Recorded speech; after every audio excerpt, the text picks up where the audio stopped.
तीन नद्यांचा संगम एका ठिकाणी झाला आहे, ते कुठे आहे? तर चला तुम्हाला आजच्या व्हिडिओमध्ये सांगतो, त्यासाठी व्हिडिओ पूर्ण बघा. नमस्कार मित्रांनो, मी शुभ आणि स्वागत आहे तुमचं आपल्या एका नवीन व्हिडिओमध्ये.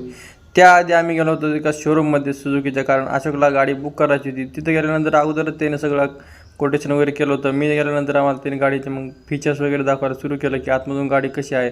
त्याला म्हणजे आतमधून दाखवू नका, काय असं दाखवू नका, मला डायरेक्ट आम्हाला गाडी दाखवा समोरासमोर. मग त्याने इथे एक अवेलेबल होती तेवढी गाडीची सगळी इन्फॉर्मेशन दिली आणि तिथून निघालो होतो दुसऱ्या शोरूमकडे, कारण आम्हाला इथे एक ओळखीचं शोरूम होतं त्यांच्या, तिथं जायचं होतं. मग तिथं फायनली पोहोचलो आम्ही तिघं पण. इथे एक मस्तपैकी लाल कलरची एक शिफ्ट होती, त्याला म्हणलं अशोकला ही घे, ती म्हणलं नको अशोक. मग तिथं मस्तपैकी आम्हाला चहा वगैरे बनवला आला होता.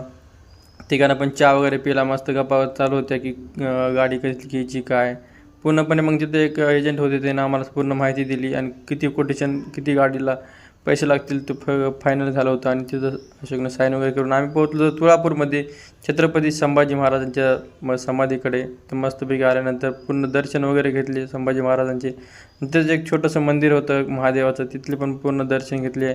आणि बाहेर आम्ही आलो तर ह्यांचे चालू होतं फोटोशूट काढायचं. मग ह्यानं फोटो वगैरे पूर्ण काढले.